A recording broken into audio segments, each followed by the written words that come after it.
Hello, everybody. I just finished reading the book called Slaughterhouse Five by Kurt Vonnegut. I don't know. Um, and the book is kind of weird, right? It's very weird. Supposedly, it's like one of the best. It's like if you had three books. If you ask someone, "Oh, what are three books you want to have on an island?" and you can only read those, it would be like Catcher in the Rye, To Kill a Mockingbird, and Slaughterhouse Five. Now, why is Slaughterhouse Five like such widely acclaimed? I mean, it's an anti-war book, so already it has a pretty good premise of, oh, no one likes war. And so Kurt Vonnegut in the first chapter is talking about, I'm going to write this famous book about the bombing of Dresden, 135,000 people wiped off the earth. And so he's like, I don't know how to do it though. So I'm gonna go meet up with my buddy who I was with, O'Hare, and we're gonna talk. And so gets to his house, right? And they start talking to each other. Blah, blah, blah, blah. Oh, do you remember anything from the war? No. And like, so they just start drinking. And his O'Hare's wife, when she's angry, she just starts moving shit. She starts moving couches in places. And of course, Vonnegut is like, what are you doing? It's like, what am I doing that's making you upset? And she said, well, it's a child's crusade. You guys were just babies. You guys didn't know anything. And that comes back up later in the book, which I think is interesting. The thing about this book is that it is just like climbing a ladder, but the ladder is 150 years old and you are a 400-pound man. And so climbing up this ladder is damn near impossible. So, the ridges are freaking out of place. Some screws are loose. Like, everything's still together, but it's so loose, right? Because when you get to the top of that ladder, what do you end up with? Nothing. Because you just climb up the ladder and you just wasted all your time. Now, I'm not saying that this book is a waste of time. What I'm getting at is that this book is that 150-year-old ladder. Because it is just, you can technically use it.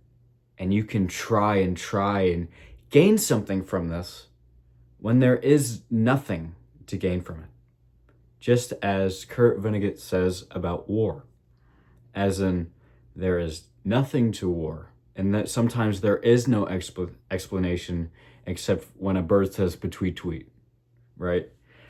And now, the petweet tweet, I feel like, is kind of a representation of the author when he's with O'Hare, because they try and think of things to remember, and they think about I think his name's Edgar or something. They think about this guy who is a high school teacher, and he was like relatively fit. He was like part of the tennis team or something. I know I'm probably wrong there, but like the phrase "so it goes" is a big statement in this book, right? As you're reading, right? Let me just go to a random page. All right, here, page 96. Only the candles and the soap were of German origin. They had a ghostly, opalescent similarity. The British had no way of knowing it, but the candles and the soap were made from the fat of rendered Jews and gypsies and fairies and communists and other enemies of the state. So it goes. Now, of course, I just read that like shit because I wasn't ready. I opened up to a random page. But like, the whole premise of this book and the whole idea of it, it's so fascinating to me. I mean, for one, I'm a bit of a history nerd. I love learning about history. I mean, maybe not the bombings of Dresden and like people getting shot in the Battle of the Bulge. And, those are all different time periods. And I just kind of sound like a lunatic who barely passed history class, which is true. And anyway, what I'm getting at is that this book, it is interesting, very interesting, because it's trying to make sense of the senseless. And that's why there's just a bunch of bullshit. I didn't even bring up Billy Pilgrim yet. Billy Pilgrim is the schizophrenic guy who's 6'4" and is like maybe a buck 20.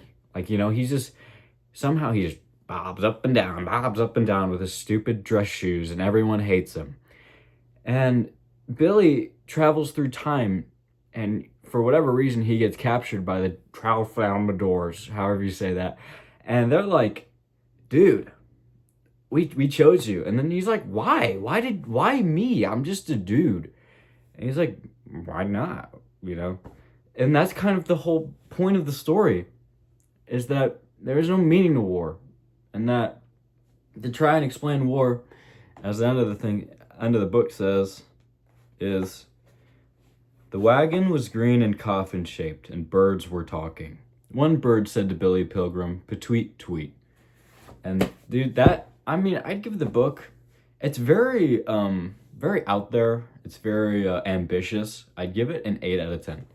I haven't read a book in half a year, right? I'm not a big reader, but I forced myself to read this. This is a book of a buddy of mine's, so it's just not to think about. But yeah, I just finished reading this book a couple minutes ago. Not even kidding. So I hope you guys have a good one. Take care of yourselves, and watch the new Skyjar video. Bye.